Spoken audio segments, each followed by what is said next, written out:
Bonjour, chers étudiants. Je m'appelle Laïs Fyodorovna Kasadeva. Je suis candidat en pédagogie, chargée de cours, et je vous enseignerai la discipline, la psychologie et la pédagogie.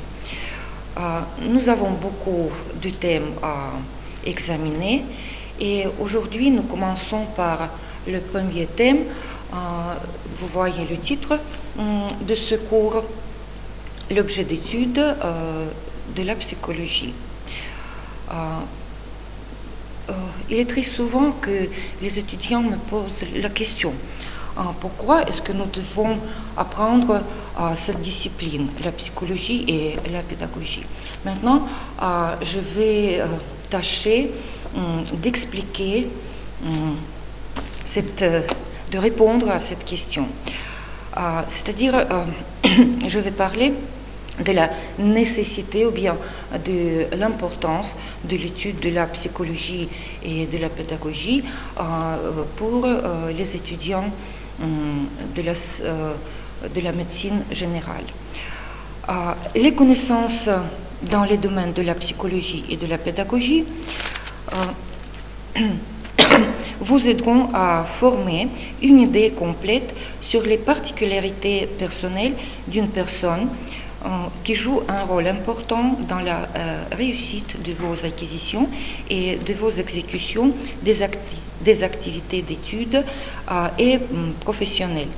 Elle favorise le développement des pratiques d'études, de la culture du travail intellectuel, de l'autodidactie. Ces connaissances permettront de prendre des décisions efficaces en se basant sur la compréhension de la nature psychologique de l'homme et de la société.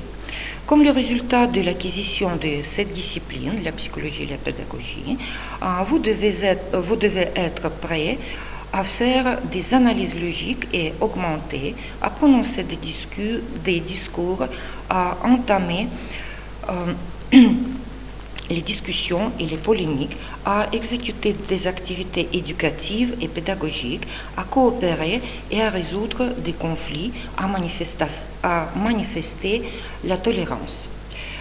Vous aurez les connaissances nécessaires pour apprendre au personnel médical inférieur les règles du régime sanitaire, de la présence des patients et des membres de leur famille dans les établissements médicaux et de l'application des modes et des manœuvres pour enseigner à la population des mesures hygiéniques contribuant au renforcement de la santé, à la prévention des maladies et à la formation des pratiques de la vie saine. Voilà, je pense que j'ai bien expliqué, bien répondu à cette question dont les étudiants me posent très souvent au commencement de notre cours. Et maintenant, nous commençons à étudier le premier thème, l'objet d'étude de la psychologie. Vous voyez sur la diapositive le plan de notre cours qui comprend 4 questions.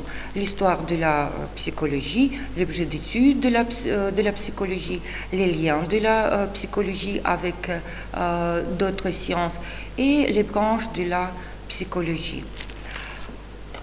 Nous commençons bien sûr par l'histoire de la psychologie, car chaque science a son histoire,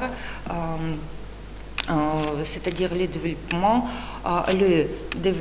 de la science, et nous allons parler de l'histoire de cette science.